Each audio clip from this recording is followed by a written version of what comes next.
March 17, 1985, downtown Los Angeles. Following a trail of blood from the garage, detectives discover a body on the kitchen floor. 34-year-old Dale Okazaki shot in the head. Her roommate, Maria Hernandez, was also attacked.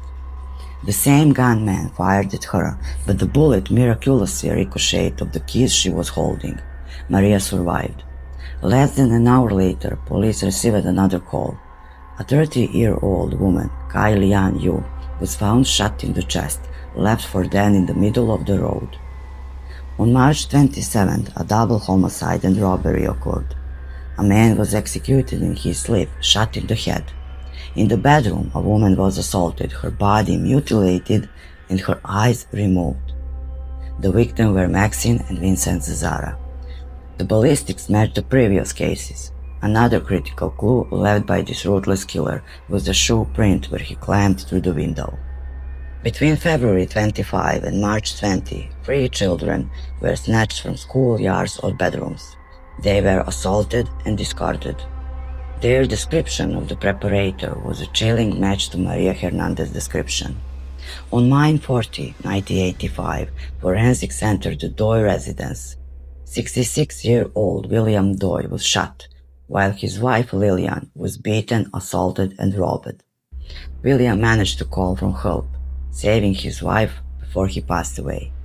Lillian suffered severe injuries and had handcuff marks on her wrists. To free herself, she had to literally tear her own thumbs apart. By late June and early July, the attacks grew even more brutal. Patty Higgins and Mary Cannon were found with their throats slashed. Patty had been stabbed multiple times after her throat was slit. The bloodbath continued without mercy. The victims mounted Sophie Dickman, Joyce Nelson, and the elderly couple Max and Leland Aiding. Then came the attack on the Coven family. China Rang was killed, while his wife and 8-year-old son endured the hell of sexual assault. This wave of terror then moved to the home of Elias Abbott. Elias was shot in the head, and while the preparator assaulted his wife, he forced her to look away. When she cried out, "I won't, I swear to God," he coldly replied, "No, swear to Satan." In August, the Penn family was targeted. Peter was shot in the head, while his wife survived and was rushed to the hospital. It wasn't until August 27 that the investigation broke wide open. A man who heard media reports about the same automatic pistol contacted the police. He revealed that the acquaintance had confessed to a murder and sold the weapon in Tijuana. Investigators tracked down the buyer, who finally gave them the name that would chill the world: Richard Ramirez. But who was he? Ramirez was the product of a deeply distracted family. His violent father punished him by tying him to a cross in a cemetery at night.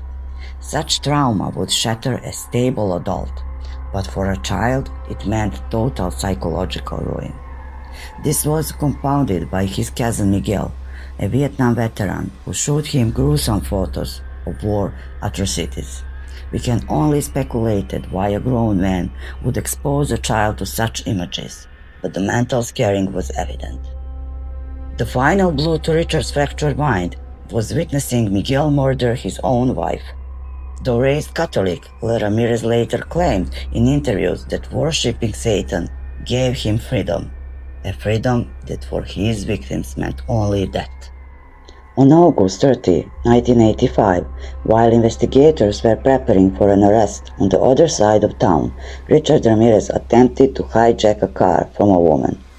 He was stopped the moment the citizens recognized him from the mugshot plastered across every newspaper.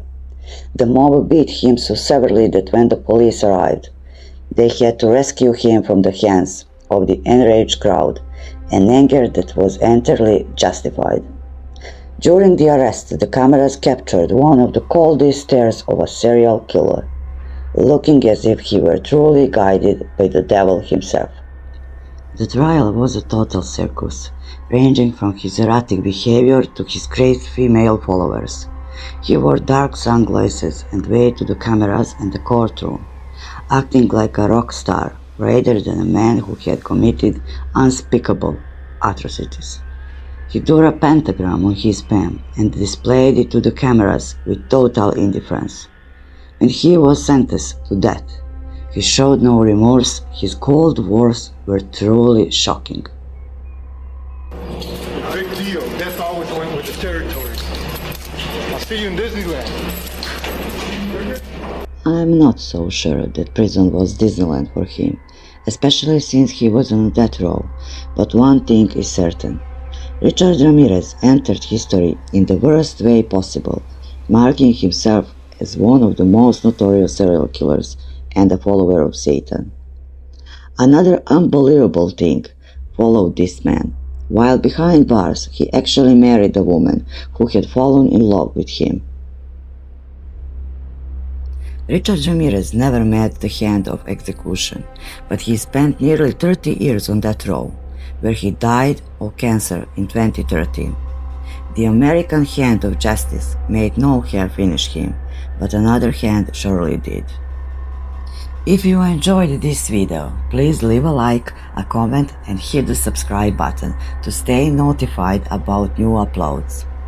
I can already tease that the next video will cover a case that still frustrates people worldwide, a story of injustice and how prejudice can lead to total delusion and destroy innocent lives.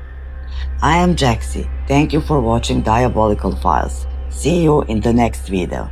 Bye!